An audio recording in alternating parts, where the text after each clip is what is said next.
सदस्य श्री अखिलेश यादव जी।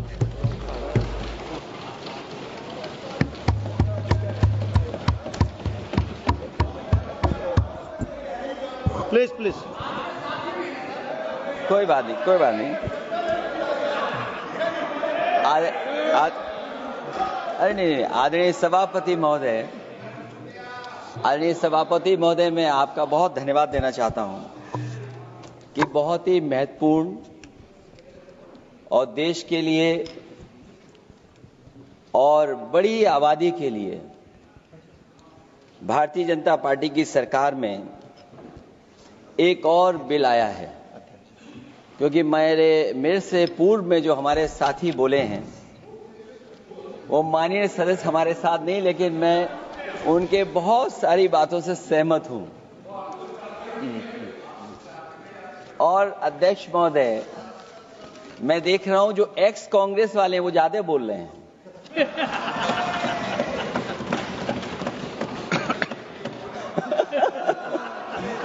आदरणीय अध्यक्ष महोदय,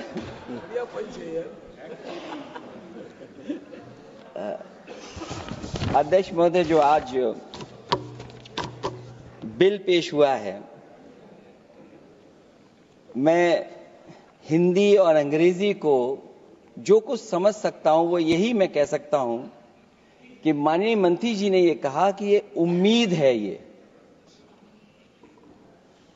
ये उम्मीद कैसे बना है, अंग्रेजी में भी मुझे समझ में नहीं आ रहा कि उम्मीद है। ये हिंदी में भी समझ में नहीं आ रहा कि ये उम्मीद है। यूनिफाइड वक्फ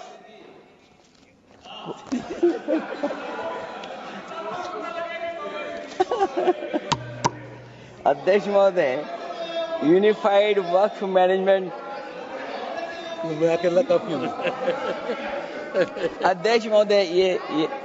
अध्यक्ष महोदय, मैं समझ सकता हूं कि मैं वो बात छेड़ना नहीं चाहता था, लेकिन क्या करूं, मजबूरी है अब। अध्यक्ष महोदय, अभी माननीय सदस्य लोग ये कह रहे हैं कि हमारे सदस्य नहीं है यहां पर जो हमारे साथी हैं, लेकिन अध्यक्ष महोदय मैं ये कहना चाहता हूं, ये जो बिल लाया जा रहा है, भारतीय जनता पार्टी में एक मुकाबला चल रहा है। भारतीय जनता पार्टी के अंदर मुकाबला चल रहा है कि खराब हिंदू कौन बड़ा है। और ये बात अध्यक्ष महोदय मैं ऐसे ही नहीं कह रहा हूं। जो पार्टी ये कहती हो कि दुनिया की सबसे बड़ी पार्टी है, अध्यक्ष महोदय वो अपना राष्ट्रीय अध्यक्ष नहीं चुन पाए अभी तक। अध्यक्ष महोदय, भारतीय जनता पार्टी क्या है?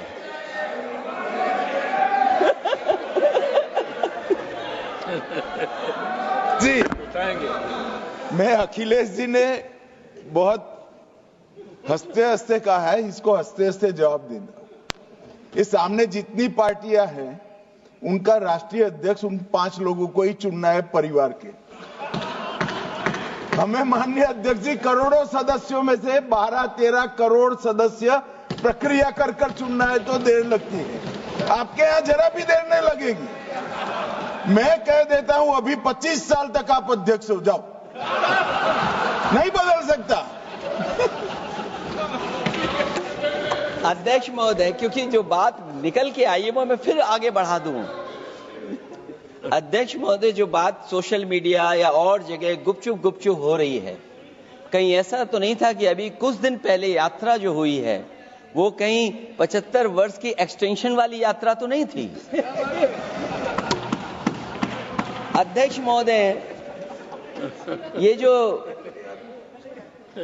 इस बार जो वक्फ बिल आया है, नाकामी का पर्दा इस बार है वक्फ बिल। और नाकामी कोई एक आध नहीं है, मैं कई नाकामियां बता सकता हूं। अभी मैं माननीय सदस्यों को सुन रहा था, वो पुराने कई बिल उनके बारे में चर्चा कर रहे थे कि कितने प्रोग्रेसिव बिल लेकर के आए हैं। मुझे याद है मैं उत्तर प्रदेश में उस समय था और मुझे लगा कि शायद इनकी वो बात ठीक होगी। एक ये बहुत तैयारी के साथ फैसला लेकर के आए थे और फैसला ये लिया था आधी रात के आज के बाद नोट नहीं चलेंगे, नोट बंद हो जाएंगे। अध्यक्ष महोदय, उस नोटबंदी नाकामी के बारे में भी तो चर्चा हो जाए कि अभी भी न जाने कितनी जगह पर कितना रुपया निकला जा रहा है, कितना निकल करके आ रहा है। केवल नाकामी नोटबंदी की नहीं, नाकामी बेरोजगारी की भी है, नाकामी महंगाई की भी है, नाकामी किसान की आय दोगुनी नहीं कर पाए वो भी इनकी नाकामी है। मुझे याद है एक माननीय मंत्री जी पूरे देश की नदियों के बारे में बीओडी बता रहे थे, लेकिन माननीय मंत्री जी ये भूल गए कि उनके शहर में, उनके क्षेत्र की जो नदी है उसकी बीओडी क्या है। गंगा क्या साफ हो गई, यमुना क्या साफ हो गई, स्मार्ट सिटी क्या बन गई, क्या गोद लिए हुए गांव इन्होंने गोद से उतार दिए, उनकी क्या दुर्दशा है। इसलिए मैं कहना चाहता हूं, ये नाकामी का पर्दा इस बार वक्फ बिल बना है। और सबसे बड़ी बात तो यह है कि जिसके लिए फैसला होना है उसकी बात को अहमियत न देना भी नाइंसाफी है। अध्यक्ष महोदय, नाकामी केवल यहां तक नहीं है। और भारतीय जनता पार्टी क्या है, मैं केवल एक पुरानी घटना याद करता हूं। एक बार फैजाबाद अयोध्या में एक कार्यक्रम था, उसमें बड़ी तैयारी की गई थी और तैयारी के साथ कलाकार मुंबई से बुलाए गए थे। हो सकता है वो सहमति दिल्ली से ना रही हो, केवल लखनऊ की सहमति से हो रहा हो कार्यक्रम। और जब कार्यक्रम की पूरी तैयारी हो गई, भगवान श्री राम बनकर के कोई आ गया, लक्ष्मण बनकर के कोई आ गया, मां सीता भी बनकर के कोई आ गया, हनुमान जी और भगवान हनुमान भी बनकर के कोई आ गया। लेकिन जब लखनऊ से वो हेलीकॉप्टर उड़ा और अयोध्या पहुंचा तो सब लोग थे, लेकिन उसमें हनुमान नहीं थे। अध्यक्ष महोदय, मैं भारतीय जनता पार्टी के लोगों से कहूंगा कि जानकारी करिए कि आखिरकार भगवान श्री राम थे, लक्ष्मण थे, सीता थी, लेकिन हनुमान क्यों नहीं थे? हनुमान इसलिए नहीं थे, शायद उनकी जात या धर्म कुछ और था। अध्यक्ष महोदय, ये देश मिली जुली संस्कृति से चला है। कुछ हमने सीखा, कुछ उन्होंने सिखाया। और जो लोग ये कहते हैं कि हम सबको बराबरी का हक देते हैं, अभी कुछ दिन पहले ईद निकली है। अध्यक्ष महोदय, वो परंपरा रही है, न केवल मैं जाता हूं बल्कि कोई दल का नेता ऐसा नहीं न जाता हो उस कार्यक्रम में शामिल होने। भारतीय जनता पार्टी के जो मुख्यमंत्री, उप मुख्यमंत्री, वो भी जाते हैं, उप मुख्यमंत्री, सभी धर्मों के नेता आते हैं। लेकिन पता नहीं इस बार क्या साजिश थी, षड्यंत्र था कि वहां पर कुछ पाबंदी लगी हुई थी।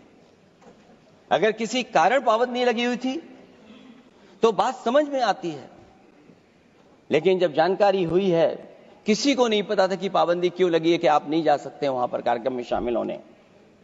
क्या यही भारत है, यही संविधान हमें रास्ता दिखाता है? अध्यक्ष महोदय, मंत्री जी बताएं हमें, वो खुद भी माइनॉरिटी हैं, भगवान बुद्ध के रास्ते पे चलते हैं। भगवान बुद्ध का रास्ता दूसरा है। हम आपको अपना मानते हैं तब भी जब आप हमारे बहुत सारे ग्रंथों को नहीं मानते हैं, तब भी हम आपको अपना मानते हैं। आप हमारे पुराणों को नहीं मानते हैं, आप हमारे उपनिषदों को नहीं मानते हैं, लेकिन सोचिए, हम हिंदू वो लोग हैं जो आपको स्वीकार करते हो, गले लगा करके चलते हैं। अब मैं दूसरे धर्म पे नहीं जाऊंगा, कोई नाराज हो सकता है। मैं दूसरे धर्म के बारे में नहीं जा सकता, मैं केवल यही बताता हूं। और मैं उत्तर प्रदेश में, अध्यक्ष जी, जहां से आता हूं, मैं अपमान नहीं कर रहा हूं, मैं सच बोल रहा हूं। और ये बिहार के चुनाव में जो आप कह रहे हैं कि महिलाओं को 2 मेंबर बना दिया, इस बार मैं भी देखूंगा आगे भारतीय जनता पार्टी कितनी महिला लोगों को टिकट देंगे वहां पर।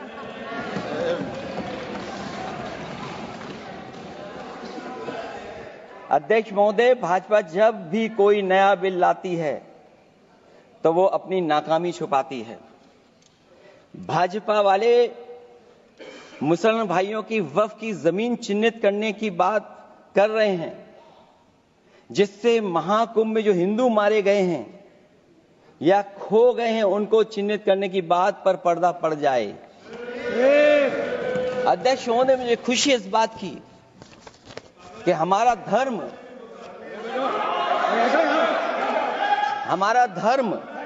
अध्यक्ष महोदय नहीं कुछ कहना चाहते हैं नहीं प्लीज, उनको अलाउ नहीं किया। अध्यक्ष महोदय, कुंभ में आस्था सबकी है, कोई ऐसा नहीं जिसकी आस्था ना हो। और कुंभ कोई पहली बार नहीं हो रहा था। ये भारतीय जनता पार्टी के लोगों ने ऐसा प्रचार किया कि 144 वर्षों के बाद पहली बार महाकुंभ होने जा रहा है और लोग निकल पड़े। सरकार ने कहा कि हमारी तैयारी 100 करोड़ की है। आप कहते टेक्नोलॉजी का हम इस्तेमाल करेंगे, जमीनों को हम मैपिंग कर करके डेटा एंड रिकॉर्ड ठीक करेंगे।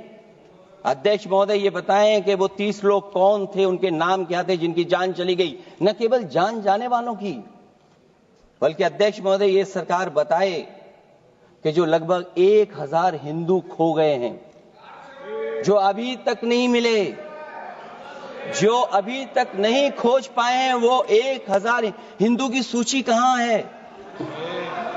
और फिर धर्म कारोबार की बात है, जो ये लोग गोली।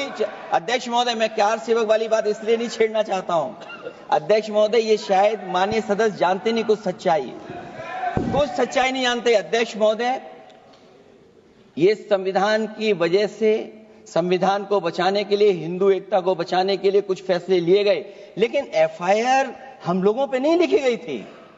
एफआईआर उन पे लिखी गई थी जो बेचारे तैयार हो गए थे सुबह, लेकिन पता नहीं कहां से फोन आया था, कहा था कि अब तैयार तो हो गए हो लेकिन आप शिलान्यास में नहीं आ सकते। बहुत सही। इसलिए बात को इधर से उधर नहीं में ले जाना चाहता। अखिलेश जी, जरा वक्त पे भी आ जाओ। अच्छा, वक्त पे आ रहा हूं। नहीं, वक्त पे अध्यक्ष इसलिए आ रहा हूं क्योंकि वक्त समझने के लिए भारतीय जनता पार्टी की सोच क्या है। और ये अध्यक्ष महोदय जब ये कह रहे हैं कि इससे कारोबार होगा, अध्यक्ष महोदय, धर्म की चीजों से कारोबार नहीं हो सकता। हमारे उत्तर प्रदेश के मुख्यमंत्री जी ने भी कहा कि कारोबार होगा। वो 30 की गिनती में उलझे हुए हैं, जैसे 30 मार खाए वो। उनसे पूछा कि जान कितनी गई, वो 30। उनसे पूछा कि कारोबार कितने का होगा, 30 गुणा 10,000 करोड़। सोचिए, कुंभ हमारा क्या कारोबार की जगह है? और फिर उसका कौन नापेगा, कैसे नालाएगा? और फिर हमारे माननीय मंत्री जी कह रहे हैं कि जमीन, चाहे वो रेलवे की हो, चाहे वो डिफेंस की हो, वो भारत की जमीन है। मैं भी स्वीकार करता हूं कि रेलवे की जमीन भी भारत की है, डिफेंस की भी जमीन भारत की है। क्या डिफेंस की जमीन नहीं बेची जा रही मंत्री जी? अध्यक्ष महोदय, क्या रेलवे की जमीनें नहीं बेची जा रही हैं? अध्यक्ष महोदय, केवल यहां तक नहीं, कितना हस्तक्षेप होता है। वक्फ भी भारत के, इसीलिए तो कहीं ना कहीं वक्फ की जमीन से, अध्यक्ष महोदय, माननीय मंत्री जी बताएं, और मुझे उम्मीद है कि जब जवाब देंगे तो बताएंगे कि वक्फ की जमीन से बड़ा मुद्दा वो जमीन है जिस पर चीन ने अपने गांव बसा लिए हैं, लेकिन कोई बाहरी खतरे पर सवाल बवाल न करे, इसलिए ये बिल लाया जा रहा है। और माननीय मंत्री जहां से आते हैं, जिस प्रदेश से आते हैं, कम से कम ये तो बताएंगे कि वहां कितने चीन ने गांव बसा लिए, घर बन गए हैं। अध्यक्ष महोदय, आपके माध्यम से सरकार गारंटी दे कि वक्फ की जमीन कभी भी किसी भी पैतरेबाजी से किसी और मकसद के लिए किसी और को नहीं दी जाएगी। वक्फ की वर्तमान व्यवस्था में चाहे 5 साल के धर्म पालन की पाबंदी की बात हो या कलेक्टर से सर्वेक्षण के हस्तक्षेप की बात हो, या वक्फ परिषद या बोर्ड में बाहरियों को शामिल करने की बात हो, इन सब का उद्देश्य मुस्लिम भाइयों के सार्वजनिक अधिकार को छीनकर उनके महत्व और नियंत्रण को कम करना है। ट्रिब्यूनल के निर्णय को अंतिम न मानकर उच्च न्यायालय में लेकर जाने की अनुमति देना दरअसल जमीनी विवाद को लंबी न्यायिक प्रक्रिया में फंसाकर वक्फ भूमि पर कब्जों को बनाए रखने का रास्ता खोलेगा। सबसे बड़ी बात यह कि वक्फ बिल के पीछे की न तो नीति सही है न नीयत, ये देश के करोड़ों लोगों से उनके घर दुकान छीनने की भी साजिश है। भाजपा एक अलोकतांत्रिक पार्टी है, वो असहमति को अपनी शक्ति मानती है। जब देश के अधिकांश राजनीतिक दल वक्फ बिल के खिलाफ हैं, तो उसे लाने की जरूरत क्या है जो जिद क्यों कर रहे हैं सरकार। वक्फ बिल का लाना भाजपा की सियासी हट है। वक्फ बिल भाजपा की सांप्रदायिक राजनीति का नया रूप है। वो तो आपको काटेगा, और इसलिए काटेगा कि अध्यक्ष महोदय बाहर ये लिखते हैं सत्यमेव जयते, बाहर है लिखते सत्यमेव जयते, भाजपा अंदर असत्य बात कहते। भाजपा वक्फ बिल लाकर अपने उन समर्थकों का तुष्टीकरण करना चाहती है जो भाजपा की आर्थिक नीति, महंगाई, बेरोजगारी, बेकारी और चौपट अर्थव्यवस्था से उसे छटक गए हैं। क्योंकि अध्यक्ष महोदय, जब से वोट में गिरावट आई है और खासकर उत्तर प्रदेश में भी, तब से भारतीय जनता पार्टी की कोशिश है कि अपना वोट कैसे संभाला जाए। ये वोट को संभालने के लिए बिल लाया गया है। भाजपा का लक्ष्य वक्फ की जमीनों पर है। इन जमीनों का नियंत्रण अपने हाथ में लेकर इन जमीनों को पिछले दरवाजे से अपने लोगों के हाथों में दे देना चाहती है। भाजपा चाहती है कि वक्फ बिल लाने से मुस्लिम समुदाय को लगे कि उन पर हक को मारा जा रहा है, वो उद्वेलित हों और भाजपा को ध्रुवीकरण की राजनीति करने का मौका मिल सके। क्योंकि अध्यक्ष महोदय, भाजपा का लक्ष्य यह है कि ध्रुवीकरण हो, क्योंकि वो जानते हैं कि ध्रुवीकरण जितना होगा उससे वो लाभ उठाने में आगे रहेंगे। तो ये वक्फ बिल जो लाया जा रहा है, वो अपनी वोट बैंक को संभालने के लिए और समाज को बांट करके ध्रुवीकरण करके राजनीतिक लाभ लेने के लिए लाया जा रहा है। और अगर इसके लिए नहीं लाया होता तो पहले से जो जितने फैसले लिए सरकार ने, क्या उससे देश और प्रदेश में कोई बड़ा बदलाव आ गया है? अगर स्मार्ट सिटी का बात करें तो कितनी स्मार्ट सिटी बन गई है आपकी? आपके नोटबंदी की वजह से न जाने कितना रुपया कहां निकल रहा है। और डर तो ये लगता है कहीं भाजपा वाले दूसरों के पैसा रख करके न पकड़वा दें। वक्फ बिल के आने से पूरी दुनिया में एक गलत संदेश भी जाएगा। इससे देश की सेकुलर इमेज को बहुत धक्का लगेगा। वक्फ बिल भाजपा की नफरत की राजनीति का एक और अध्याय है।